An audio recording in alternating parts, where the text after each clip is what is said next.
tous, donc Stéphane Sorin, je suis le fondateur et directeur général de Collectif Énergie. Donc en quelques mots, Collectif Énergie, c'est une expertise sur les achats d'énergie. On s'est spécialisé sur les groupements d'achat et on accompagne des réseaux, alors toute organisation professionnelle, donc des fédérations, des syndicats, des clusters, des associations, etc. Donc on a une centaine de partenaires réseau et donc dans la difficulté, en fait, on met notre expertise au service de ces réseaux pour apporter toute la complexité d'achat, on va dire d'achat groupé, multi-sites, donc multi-entreprises qui ont des choix différents et pourtant il faut aller chercher des optimisations de prix. Et on a tout développé aussi des offres ou des services de solutions pour les grands comptes que je vais présenter là sur la fin de la fin de la diapo. Donc je vais aller très vite sur le sujet, donc les achats d'énergie, donc comment externaliser avec donc Madame Tougeron qui fera un témoignage. Donc l'objectif, c'est de revenir un peu sur les fondamentaux, les bases techniques et tout ce qui est des contraintes et de comprendre ce qui a pu déclencher donc pour l'entreprise charcuterie vendéenne. Au-delà des chiffres, etc., c'est pas l'objectif du webinaire, mais plutôt de dire euh, voilà, comment le cheminement est arrivé jusqu'à l'externalisation. Du contexte, c'est quoi les enjeux d'une entreprise aujourd'hui? C'est d'être compétitif et de se différencier. Donc là, en ce moment, en plus, on a des cours de matières premières qui grimpent. Donc voilà, d'améliorer ses achats et de comment être différent, toujours d'être différent par rapport à son concurrent. Et l'énergie rentre là-dedans. C'est vraiment l'énergie est un avantage concurrentiel aujourd'hui, tant sur l'achat, d'être compétitif ou d'être différent. C'est-à-dire qu'il y a deux moyens de l'économiser. C'est soit par la réduction de sa consommation, donc sobriété, efficacité énergétique, démarche RSE, donc qui peuvent donner une image de marque à l'entreprise. Donc ça, cette partie, c'est plutôt celle d'Horace, ou avec Arnaud et ses équipes, qui peuvent vous accompagner là-dessus, sur faire des diags et vous commencer on va dire une démarche vers l'efficacité énergétique. C'est un peu plus long que le deuxième moyen. Ça peut être aussi plus coûteux pour aller jusqu'au bout. La réduction du prix, c'est le deuxième moyen pour être sur l'énergie. C'est quand même une démarche qui est plus simple. Alors, plus simple dans le sens où voilà, ça ne demande pas des investissements trop lourds et ça peut être des sources d'économie des fois très importants. Et généralement, quand on commence à faire une démarche, on commence par la négociation, les achats d'énergie pour entraîner des gains pour aller sur la réduction de consommation. Donc, pour réduire en fait son coût, on repart de la base. Hein, qu'est-ce que compose ma facture? Il y a les taxes, donc CSPE, CTA et taxes locales. Vous avez le TURP, donc c'est tout ce qui est acheminement. Donc par fixe, vous allez avoir les composantes de gestion, les composantes de comptage, la part fixe qui est liée à votre puissance, et tout ce qui est part variable, ce qui est lié à votre consommation. Et la plus grosse part qui va être la fourniture. Et il n'y a pas que l'électron, donc électron molécule pour le gaz, électron pour l'électricité. Dans la partie fourniture, donc chez les fournisseurs, il y a aussi la capacité, les C2E qu'il faut bien regarder. Et la question de ça, c'est quels sont les leviers de performance sur chacun de ces items-là. Et pour les taxes, vous avez l'optimisation fiscale. Ça peut être un gros gain. Généralement, c'est sur la CSPE, donc avec des taux réduits, etc. L'optimisation d'acheminement. Donc le TURP ou les taxes ne sont pas. C'est pour ça j'ai mis des petits points rouges. C'est pas, ça reste réglementaire, donc c'est pas négociable, mais il y a possibilité d'optimiser. Et sur l'acheminement, c'est des grilles, et des grilles qui sont mises à jour tous les ans, généralement au mois d'août. Et à chaque fois, vous pouvez, en fonction de l'optimisation, enfin la mise à jour de ces grilles-là, ou de votre profil de consommation qui vient changer, de passer de la grille A à la grille B, par exemple, vous pouvez vous faire des gains. Donc là, petite alerte, c'est que la prochaine mise à jour du TURP, on va passer sur le TURP 6. Et il y a sûrement, donc ça, c'est effectif au 1er août, de commencer à regarder en fait l'impact de coût du TURP suisse et de savoir s'il n'y a pas des optimisations possibles. Donc c'est un petit aparté et on va aller aujourd'hui, donc le webinaire est plus sur la partie fourniture. Et il y a trois leviers sur la partie fourniture. C'est la mise en concurrence, premier levier. Deuxième levier, c'est le suivi de marché. Le troisième levier, c'est la technicité de l'offre. Donc, vous n'avez pas un problème d'écran parce que le mise en concurrence est plus avec un verre un peu plus pâle. C'est pour en fait vous faire comprendre que la mise en concurrence, c'est le levier le moins performant par rapport aux deux autres. Il y a généralement un rapport de 1 à 10 entre d'aller chercher de la négo auprès des fournisseurs et d'acheter au bon moment. Donc on va expliquer ça et c'est ces trois leviers-là, en gros, qui vont faire votre stratégie d'achat. Généralement, on oublie un dernier levier de performance qui reprend un peu ces trois items, c'est de bien vérifier vos factures. On peut avoir pas mal d'erreurs de facturation chez les fournisseurs. Souvent, quand il y a des changements réglementaires, là, dernièrement, on a vu certains clients qui étaient facturés au niveau des C2E, alors qu'ils n'étaient pas éligibles à la facturation de C2E, donc il peut y avoir 3-4 euros le mégawattheure à aller chercher juste à vérifier ces composantes-là. Voilà, donc rentrons dans le vif du sujet. Donc le constat, c'est simple. Vous avez un challenge aujourd'hui de mettre en place une stratégie d'achat et pourtant, c'est généralement assez compliqué pour les PME de,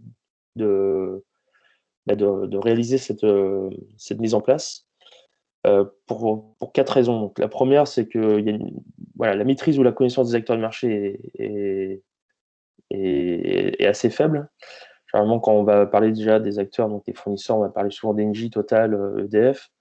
Mais beaucoup d'entreprises ne connaissent pas, par exemple, Solvay, Savin Energy ou Vattenfall, qui sont des fournisseurs qui sont très compétitifs sur le marché. Donc, voilà, manque de connaissances pour aller chercher ces leviers de négo. Deuxième sujet qui va vite en fait, être contrainte, c'est-à-dire que vous avez une taille critique qui emmène peu de leviers de performance. Surtout sur des volumes inférieurs à 5 Go, 3 Go. Entre 500 MWh et 3 Go, donc souvent entre des budgets d'entre 50 000 et 300 000, 400 000 euros d'énergie. Vous avez beau avoir une bonne connaissance du marché, de bien comprendre toutes les composantes de la facture. À un moment donné, vous êtes confronté à votre taille critique, ce qui fait que vous ne pouvez pas avoir accès à tous les leviers d'économie qui peut être proposé à des ETI, à des entreprises qui ont des plus grosses consommations. Troisième point, c'est tout ce qui est incertitude réglementaire. Donc, il faut faire des veilles réglementaires. Donc, l'AREN, qui est tout ce qui est lié à l'accès régulé à l'électricité nucléaire historique, qui a des impacts en fait sur la stratégie d'achat des C2E. Donc, en fait, faire une veille entre les fournisseurs qui n'ont pas forcément les mêmes coûts de C2E, la capacité aussi. Donc, ces incertitudes réglementaires complexifient l'optimisation de vos tarifs. Et le quatrième point, forcément, c'est le temps passé par rapport aux bénéfices, et qui est souvent pas forcément à l'avantage des PME. De passer beaucoup de temps pour aller en fait chercher de peu de gains, ou voilà, il faudrait passer encore plus de temps que vous n'avez pas forcément. Donc pour illustrer ce point-là, on va faire une étude de cas assez simple. Donc une société agroalimentaire dans la fabrication de biscuits, donc avec une facture à environ d'1 million d'euros annuel, qui consomme environ 12 gigas. Vous voyez le courbe de marché, donc on varie entre des 60, 65 jusqu'à descendre à des 37 euros du mégawattheure. Ça, c'est le prix base zone, donc historique depuis 2018. Cette entreprise, qu'elle achète sortie confinement ou actuellement, vous allez avoir un écart de 10 euros du mégawattheure. 10 euros du mégawattheure, ça fait un écart. Au moment où je vais acheter ou négocier, ça fait un écart de 120 000 euros. Donc là où on était à l'origine de se dire notre enjeu, c'est d'être compétitif, de se différencier, de commencer par l'achat d'énergie pour aller en fait financer les économies d'énergie derrière. En fait, ça peut être même l'inverse. C'est que le marché est tellement complexe, instable, c'est que le budget est souvent plus subigéré. Et derrière, ça peut même entraîner des hausses budgétaires s'il n'y a pas de mise en place de stratégie d'achat. Si là, dans ce constat-là, en fait, l'idée à retenir, c'est pas de stratégie d'achat, pas mise en place de quelque chose au sein de votre entreprise. C'est des risques d'impact budgétaire qui sont obligatoires, quoi. Voilà. Donc, c'est quoi les facteurs clés de succès pour mettre en place une stratégie d'achat? C'est anticiper. Donc ça, je pourrais le répéter 10 fois, anticiper, anticiper, anticiper. C'est très important, c'est que même pour des échéances tardives, c'est-à-dire que vous pouvez acheter jusqu'à 2024 aujourd'hui. Ça, c'est très important de le comprendre. On a beaucoup d'entreprises qui attendent les 3 derniers mois pour acheter une année, etc., sans regarder le marché. Donc c'est vraiment anticiper. Et donc, pour anticiper, il y a deux sujets. C'est anticiper, ok, mais à quel prix vous achetez. Donc, on appelle ça un tunnel de décision. Donc il faut le définir. Un tunnel de décision, c'est quoi? C'est à quel plafond je suis prêt à acheter. Au-dessus de ce plafond, en gros, j'achète pas. En dessous, ben, je commence à regarder et c'est quoi mon budget cible. Et en fait, entre le plafond et le budget cible, donc, vous avez un tunnel de décision. Quand le marché est dans ce tunnel de décision, voilà, je peux prendre une position. Forcément, quand le marché arrive dans ce tunnel de décision, si vous n'avez pas impliqué toutes les parties prenantes, vous ne pouvez pas être réactif. Donc, du coup, ça ne sert pas à grand-chose. Donc, il faut déjà anticiper euh, d'acheter sur les années futures, tout en définissant quel prix vous souhaitez ou quel budget avec des bornes hautes et des bornes basses, et impliquer vraiment toutes les parties prenantes de l'entreprise. Et ça, quand ça arrive après, il faut agir très vite, très très vite. C'est-à-dire que vous avez des volatilités dans une journée qui peut être de plus d'un euro du mégawattheure. C'est-à-dire que dans l'exemple du cas concret, là, qui était un cas simple, hein, euh, que j'ai mis en place, enfin que je vous ai présenté juste avant, un volume de 12 gigas, c'est-à-dire que sur une journée, vous pouvez avoir 12 000 euros d'écart si vous achetez le matin ou le soir. Ça, c'est très important de comprendre qu'il faut agir très vite. Donc, pour agir vite, il faut mettre en place des flux d'informations réguliers, de toutes les informations de marché, etc. Et surtout, il faut personnaliser votre surveillance des prix. Il faut recevoir des prix marché ou des informations sur le CO2 et autres, ok.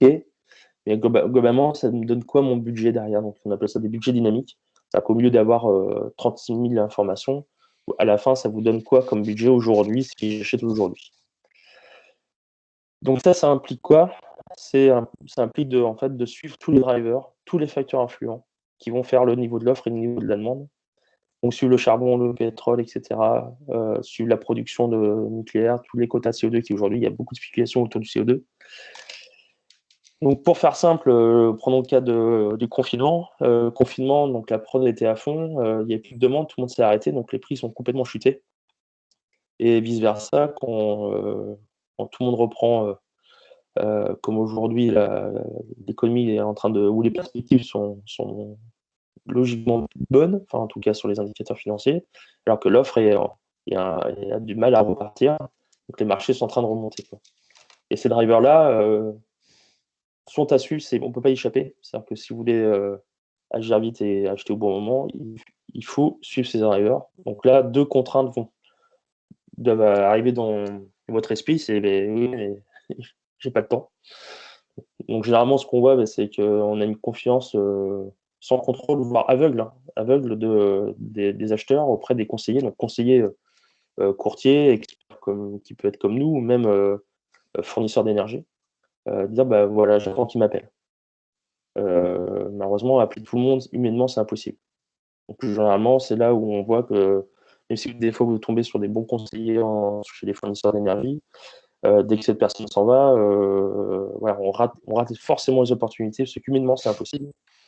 Et le deuxième sujet, c'est de ces facteurs clés qui vient, donc problématique, c'est la contrainte technique. Aujourd'hui, généralement, les entreprises, quand elles négocient, c'est 8 fournisseurs mis en concurrence. Ensuite, deuxième tour, on n'en met plus que 5, et ainsi de suite. On met des tours de négociation et on achète en prix fixe ou en prix indexé. Je ne vais pas rentrer dans les détails des prix, mais globalement, c'est de dire en fait, quand je lance mon appel d'offres, ma négociation, je prends position en même temps je prends position en même temps. Et on voit toute la contrainte, c'est-à-dire qu'on ne peut pas être réactif quand on est en train quand on est en train de négocier. On ne peut pas, à un moment donné, recevoir toutes les offres dans l'heure avec une validité la plus courte possible au moment où je veux signer, quoi. Le temps d'appeler, des fois, ça va prendre une semaine, voire 2 semaines, et on rate les opportunités. Donc, cette contrainte technique est cruciale, autant que la contrainte de temps. Donc, on va s'arrêter un petit peu sur la contrainte technique pour, en fait, la résoudre, vous donner un peu les clés pour résoudre cette contrainte technique qui va répondre à la question, c'est de dire comment je peux négocier et séparer ma négociation de ma prise de position. Donc avant ça, en fait, on va rappeler quelques fondamentaux dans l'énergie. c'est quoi? Avec une petite vidéo qui est assez courte. Le marché de l'énergie, comment ça fonctionne?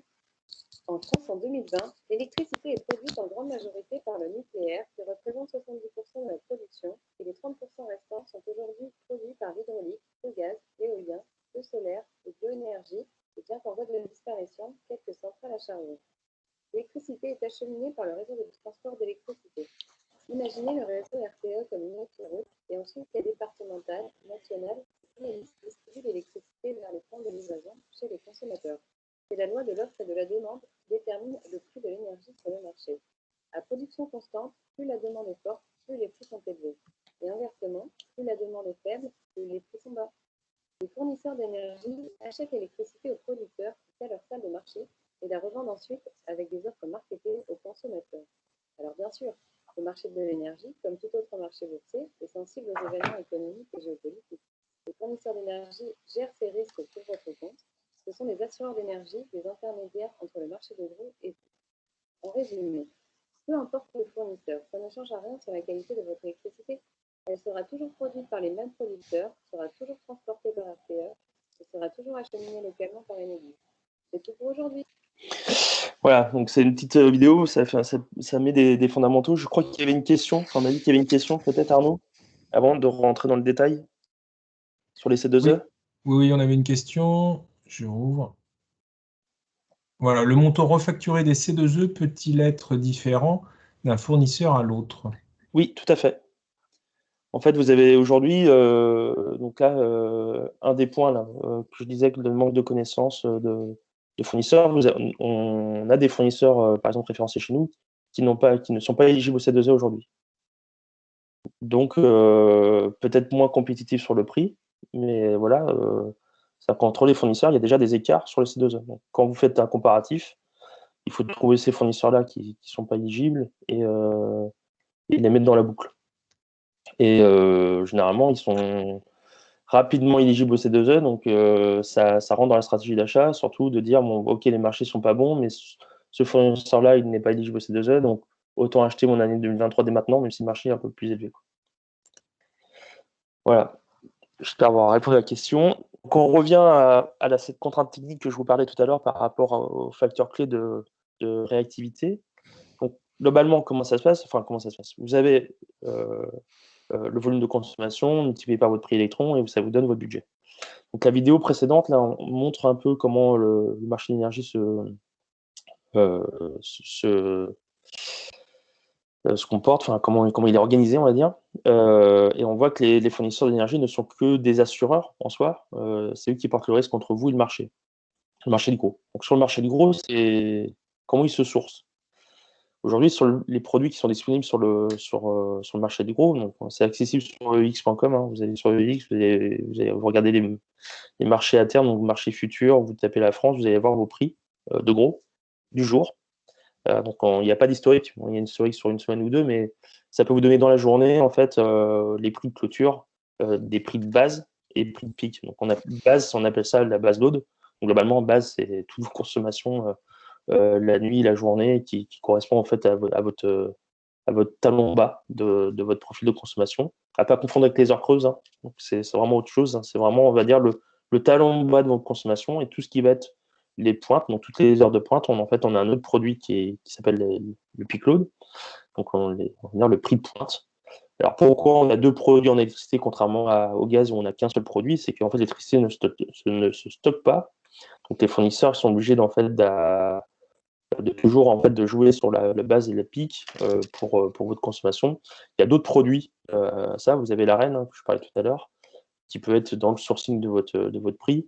Et il y a quelques compléments et dentelles qu'il a. Mais ce qu'il faut retenir aujourd'hui, c'est qu'en gros, le fournisseur va acheter sur le marché de gros un produit base et un produit pic, un produit pointe, et va vous le mettre dans une minette chez lui, il va vous ressortir un HPH, HCH, HPE, HCE, voire uniquement un prix unique. Et ça, en fait, de votre profil de consommation, ça c'est simple. Vous regardez votre courbe de charge, et il est très facile de déterminer quel pourcentage de consommation de base vous avez et quel pourcentage de consommation de pointe vous avez. Donc, globalement, vous êtes une entreprise qui travaille de 8h à 18h est complètement fermée la nuit, fermée le week-end, vous allez avoir des consommations de pointe beaucoup plus importantes. Une entreprise qui est entre 8 et qui est souvent dans l'industrie agroalimentaire avec des chambres froides, etc., vous allez avoir une consommation de base beaucoup plus importante.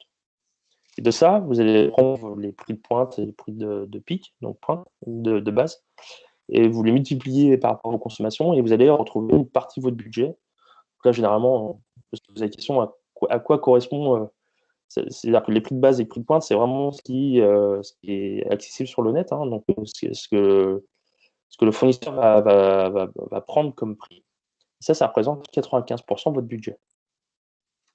C'est-à-dire que quand vous mettez en négociation le fournisseur, vous recevez votre prix. En fait, 95% déjà de ce prix-là, c'est ce qu'il achète, quoi. Donc, il n'y a pas de négociation sur cette partie-là. Il n'y a que sur les 5% restants.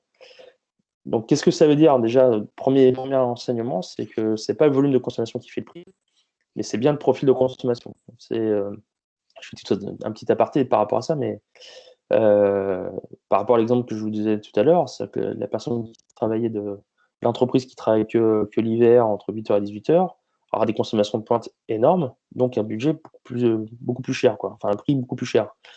C'est pas ce qui fait 50 gigas qui aura un meilleur prix que l'entreprise qui fait 10 gigas, c'est que si l'entreprise qui fait 50 a un profil qui est vraiment axé sur la pointe, il aura un moins bon prix que l'entreprise qui fait 10 gigas. Ça, c'est très important à comprendre.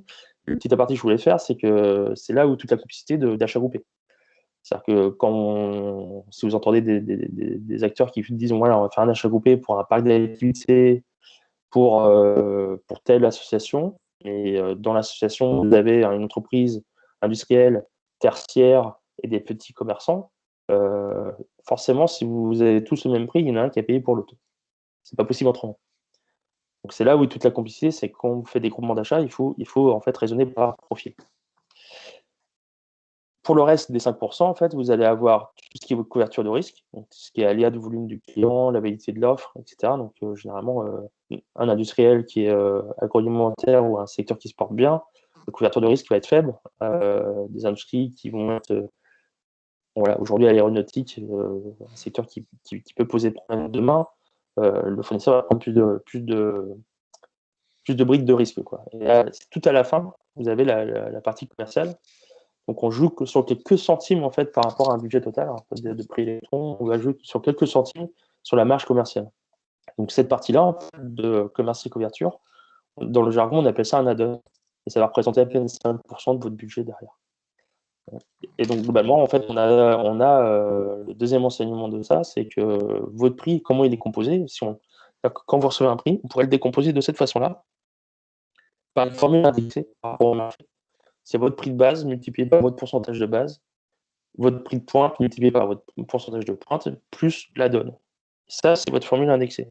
Donc, globalement, si vous mettez en concurrence les fournisseurs sur une formule, ils vous contractualisez avec une formule, et vous prenez position après, c'est comme si, en fait, vous avez tout fait en même temps le jour où vous avez pris position. Et ces formules-là, en fait, c'est très intéressant, ça décompose, ça vous permet de en fait, vraiment dissocier la négo de la réservation. Ça peut même aller un peu plus loin, même si c'est approximatif, on peut même faire des audits sur vos achats précédents. Et là, voilà, moi j'ai acheté en 2019, au mois de novembre, qu'est-ce que vous aurez pu faire avec vos formules groupées, par exemple. Et donc, on va regarder par rapport au groupement, quelle économie vous aurez fait sur la partie, le levier négociation.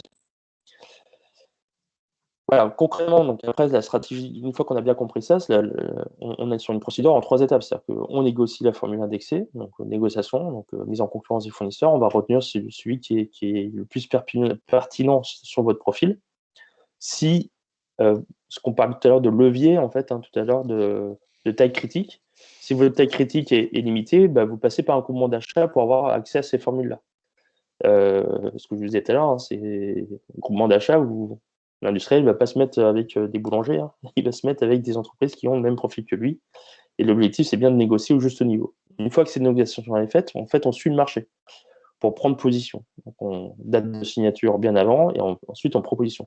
La formule, en fonction de votre volume, va pouvoir aussi permettre de limiter, lisser votre risque, lisser votre prix en achetant en plusieurs fois. Que la question est toujours la même, c'est quand le bon moment.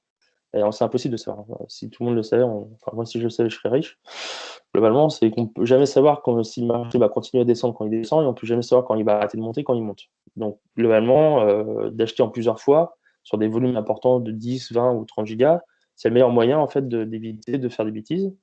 Voilà, forcément, on joue moins à la roulette russe, donc on a un prix qui sera plus lissé, donc on n'aura pas le meilleur prix à l'instant T.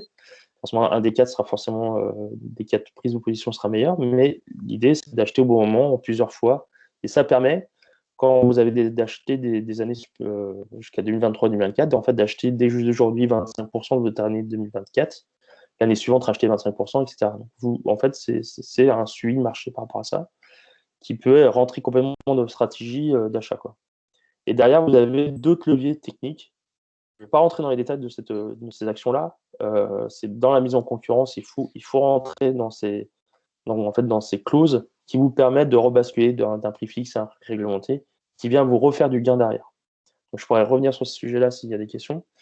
En fait, on joue sur l'arène, sur les prix réglementés de l'arène. Et sur chaque levier, on va gagner environ entre 1 et 10% sur la partie fourniture.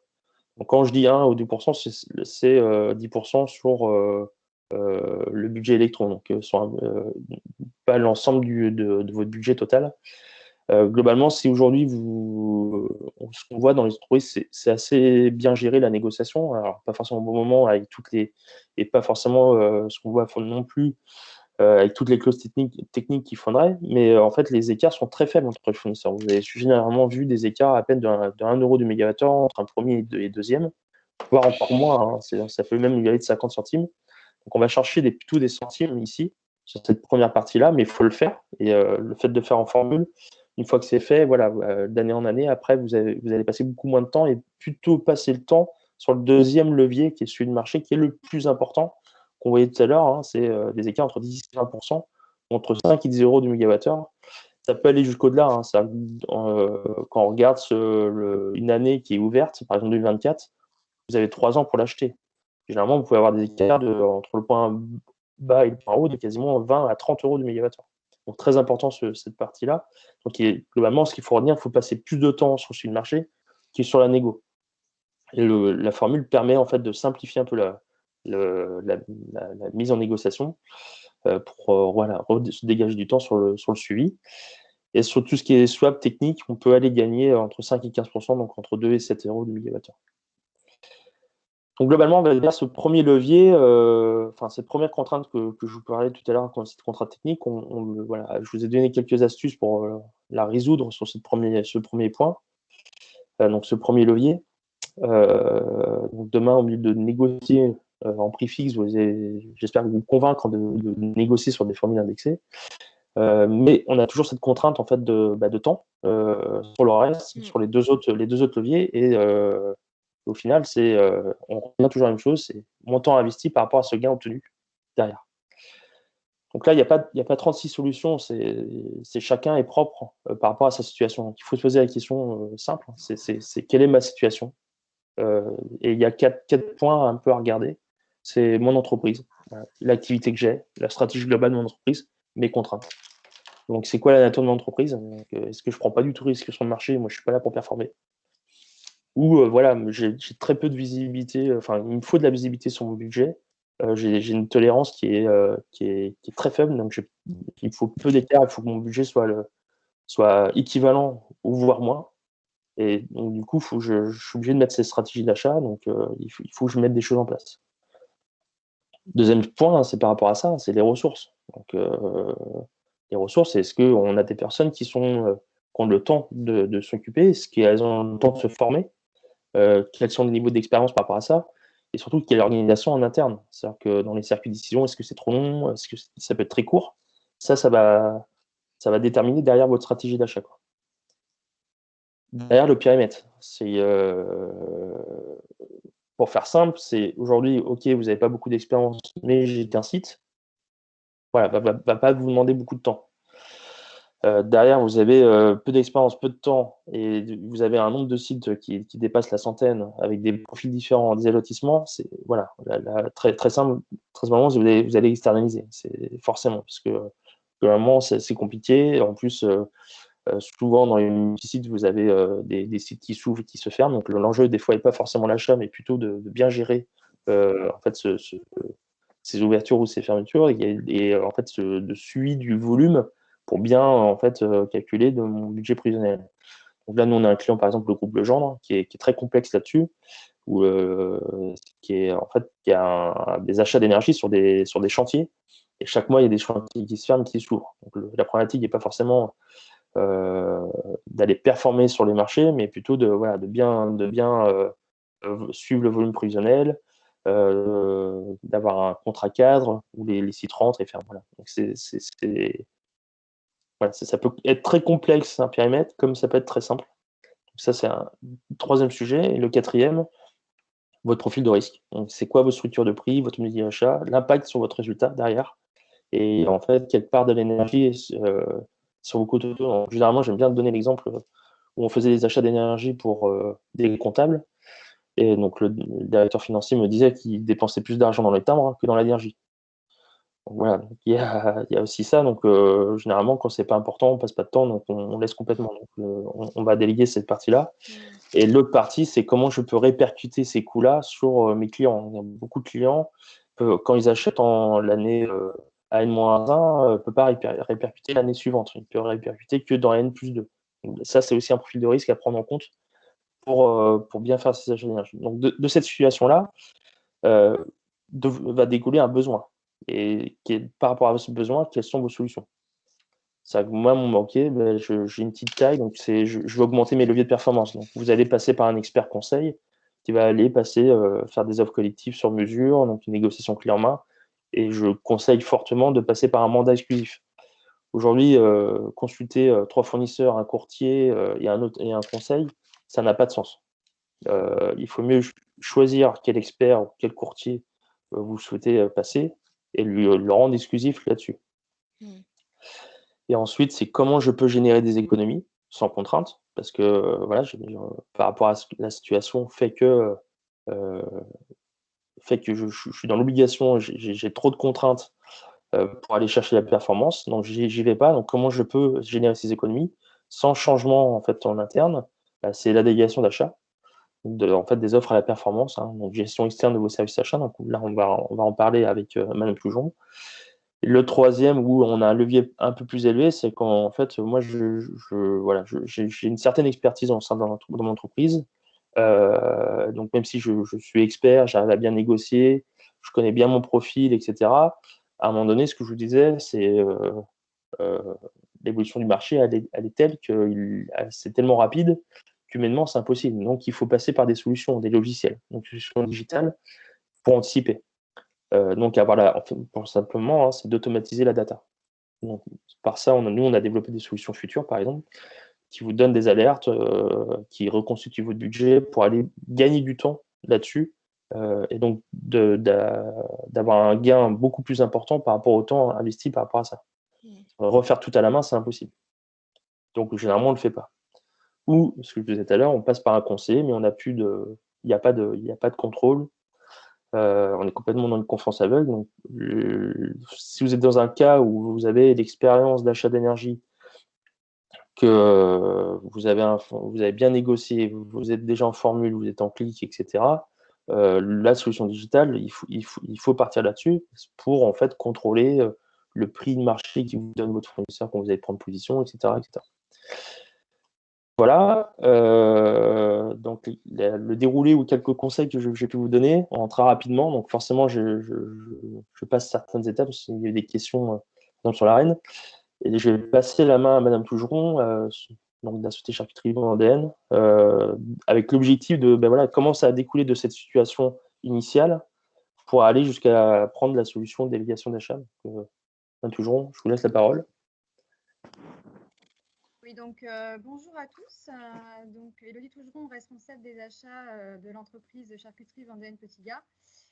Donc je vais vous présenter brièvement l'entreprise. Donc c'est une entreprise familiale qui est basée à Premont en Vendée, qui a 40 ans d'existence à peu près. Donc on est spécialisé dans la production et le commerce de charcuterie, essentiellement le jambon de Vendée, le jambon à griller, les pâtés, les terrines, les rôtis, les plateaux à raclette et également des filets mignons. Donc, Charcuterie Vendée Petit Gars fait partie du groupe Magello qui regroupe 4 entités. Donc, CV Petit Gars, Salaison des Olonnes, qui est orientée plus RHF et restauration. Charcuterie Vendée Petit Gars est plus orientée grande distribution. Charcuterie du Bocage qui est orientée RHF et GMS, c'est également client de proximité et des marchés. Et Bruno Roger qui est une entité de négoce orientée sur la petite distribution, la vente directe et qui, elle, est basée à Olonne-sur-Mer. Donc, Charcuterie Vendée Petit Gars, c'est un effectif d'environ 250 personnes, un site de production de 28 000 m² et un chiffre d'affaires annuel d'environ 65 millions d'euros. Et concernant les réseaux de distribution, on est 50% sur la grande distribution et 50% sur la RHF. Ok. Donc, du coup, la situation initiale, quelles étaient vos problématiques? Donc, nous, en fait, sur nos problématiques et nos besoins, au niveau des achats qui étaient réalisés sur la partie énergie, elles étaient gérées jusqu'à fin 2019 en fait par une responsable RH comptabilité qui est partie en retraite en fait à la fin de l'année 2019. Donc on était dans un contexte de réorganisation des services et de création d'un service achat. Moi j'ai intégré du coup l'entreprise fin 2019 justement sur la même période que le départ à la retraite de la personne qui gérait les achats d'énergie. Et clairement, on était dans un contexte où il y avait notre contrat en fait avec notre fournisseur actuel d'énergie arrivé à échéance pour 2021.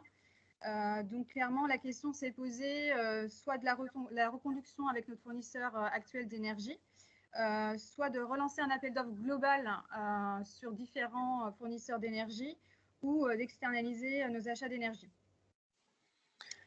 Et alors, pourquoi le choix d'externaliser, du coup? Alors, du coup, on a choisi l'externalisation. Alors déjà, le premier point, c'est effectivement qu'on était en réorganisation interne sur la gestion des achats, donc avec la création d'un service achat spécifique, qui n'était pas le cas auparavant. Et du coup, en termes de ressources, il n'y avait qu'une seule personne, donc liée à mon arrivée en fin 2019.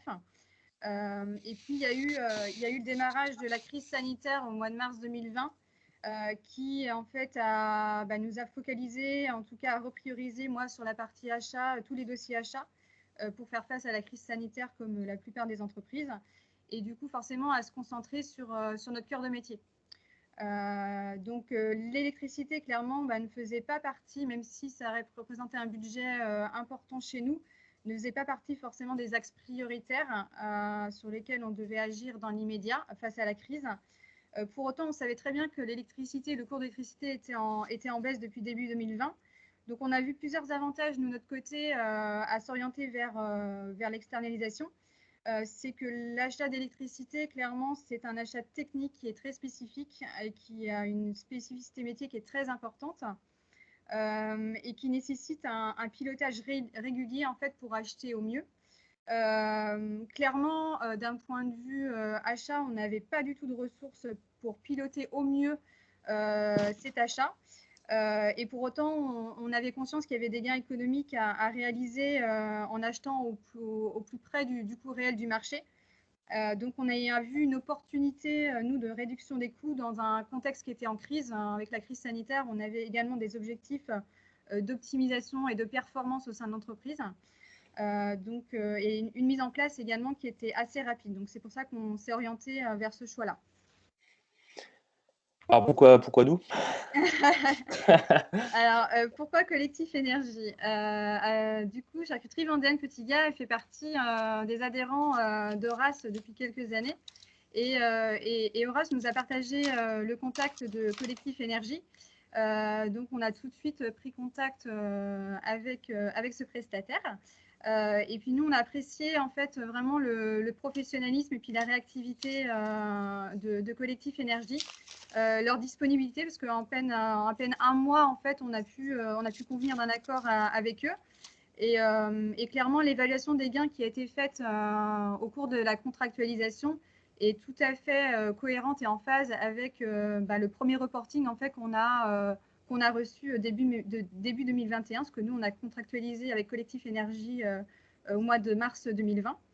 Et on a d'ailleurs reconduit en fait notre contrat d'une année supplémentaire en début d'année parce qu'on était vraiment satisfait du coup des prestations et des précaux que Collectif Énergie nous fait sur les achats d'électricité. Ok, donc, et du coup, les bénéfices derrière, sans rentrer dans les détails financiers, mais Oui. qu'est-ce que ça a pu vous apporter, en fait, cette externalisation, quoi? Bah, moi, en tant que responsable achat, ça m'a permis dans un premier temps moi, de me focaliser en tout cas sur notre cœur de métier aujourd'hui, tout en ayant des opportunités de gains économiques malgré tout immédiats sur une catégorie d'achat en fait, sur laquelle je n'avais aucune ressource, clairement.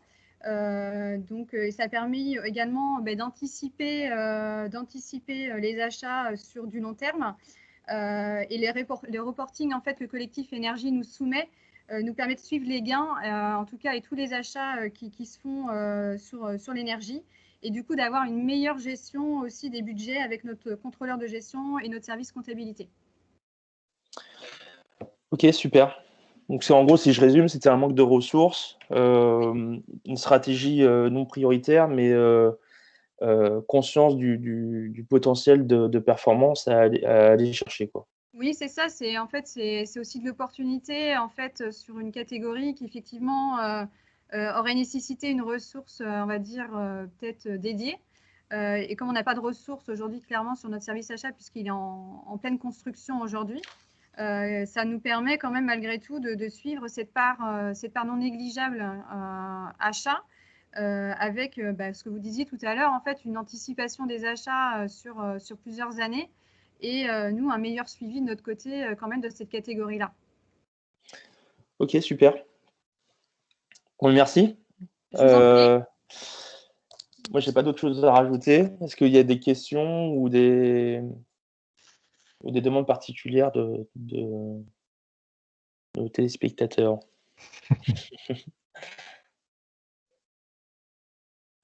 J'ai mis ma photo. Oui, j'ai vu ça. Je pense que les explications étaient très intéressantes et également très claires. C'est vrai que c'est un sujet assez nouveau. N'hésitez pas, hein, si vous n'avez pas de questions pour le moment, n'hésitez pas non plus à revenir vers Collectif Énergie. Je pense qu'ils seront ravis de pouvoir éclaircir quelques éléments qui auront pu être cités lors de ce webinaire. Le webinaire, hein, comme je l'avais dit, sera bien sûr en replay, donc n'hésitez pas à reparcourir toute cette période de ce matin pour pouvoir à nouveau renforcer vos connaissances sur ce sujet. Mais voilà, l'idée, il existe aujourd'hui plusieurs modèles d'achat, plusieurs stratégies d'achat quand on parle d'énergie. Celle-ci est aujourd'hui très aboutie. Donc n'hésitez pas à vous interroger sur votre modèle aujourd'hui et essayer de le projeter à court terme, moyen terme pour rester dans la performance, hein, comme ça a été spécifié tout au long de cette présentation.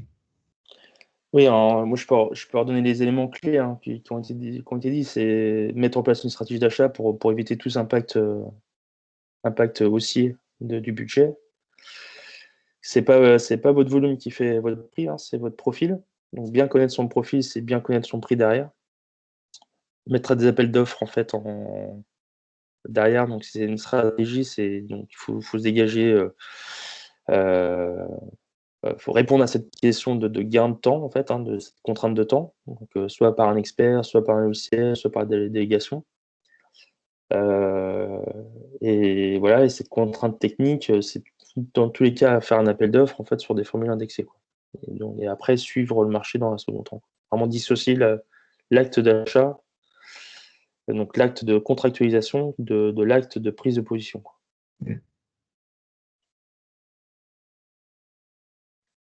Voilà. Parfait. Bon. Je vois qu'il n'y a pas de questions. On va mettre fin à cette présentation. Et puis, n'oubliez pas, hein, Horace reste disponible pour toute autre question qui traiterait de maîtrise de l'énergie. Vous avez les coordonnées de Collectif Énergie également si vous avez besoin de les contacter. Je vous dis à très bientôt. Ouais. Je vous invite à parcourir également notre programme d'animation, hein. N'oubliez pas, il y a d'autres webinaires qui peuvent être tout aussi intéressants dans votre stratégie de maîtrise de l'énergie.